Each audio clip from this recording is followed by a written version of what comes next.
Échecs et maths.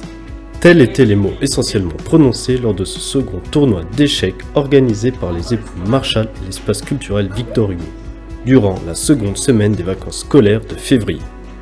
En effet, 28 joueurs et joueuses se sont affrontés lors de ces 2 jours, 3 parties le premier jour et 4 parties le second, afin de permettre un classement. Donc aujourd'hui, on a assisté à la deuxième après-midi du tournoi organisé par la médiathèque de Cattenom, qui réunissait 28 enfants. Et donc aujourd'hui, 4 parties sur l'après-midi, à l'issue desquelles on a pu établir un classement.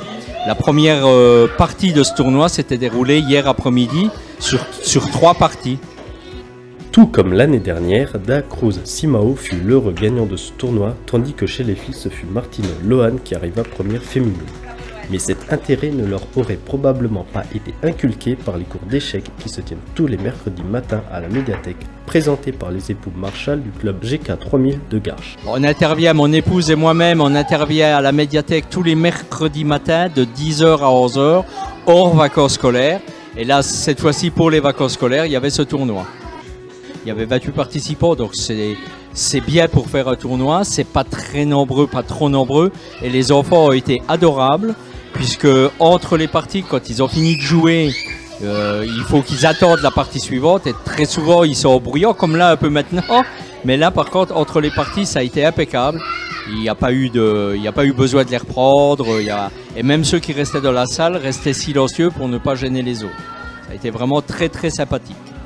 Se déroulant dans le fun, l'amusement et la joie de vivre, des récompenses pour tous étaient prévues à la fin du tournoi. Bonne humeur, convivialité et sportivité ont été les maîtres mots de ces 2 après-midi qui se terminaient ensuite par un goûter offert par la médiathèque.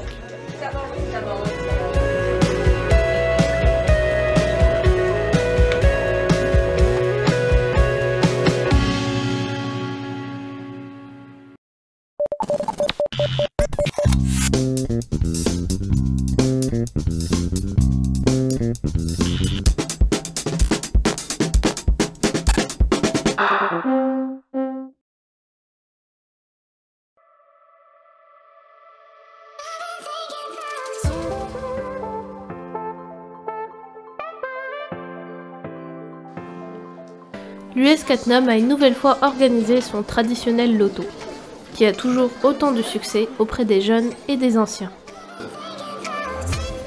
Alors aujourd'hui, on organise en fait notre loto annuel. Voilà, ça fait 6 ans qu'on organise notre loto avec le club de l'US Cattenom. On souhaite réitérer cet événement tous les ans.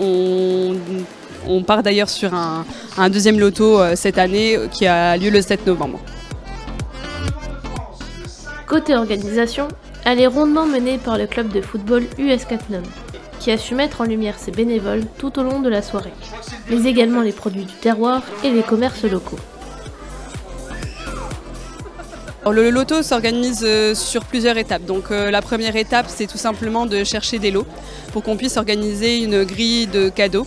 Donc on démarche tout simplement nos sponsors, les commerces autour, les commerces aux alentours de Cattenom, pour pouvoir offrir un maximum de choses aux participants du loto. Donc là c'est la première étape, les grilles de cadeaux. Seconde étape, ça va être la restauration. Donc là on va aussi démarcher un petit peu nos sponsors, notamment la Barbac pour les croque-monsieur, ce genre de choses. Voilà, la pâte à crêpes qui vient de chez Scherer à Ussange. Donc on essaye de démarcher un maximum nos commerçants locaux pour pouvoir offrir une restauration qui est la plus agréable possible. Pour les chanceux, plusieurs lots attendaient les grilles sortantes. Alors les lots sont souvent des produits ménagers, type téléviseur, aspirateur, ce genre de choses. Et on focus essentiellement nos lots sur des bons d'achat parce que ça permet aussi aux participants d'acheter ce qu'ils ont réellement besoin en fait. Donc on s'oriente essentiellement sur des bons d'achat. Une nouvelle édition réussie qui a su se dérouler sans problème, contrairement à ce que nous vivons à présent à cause du coronavirus.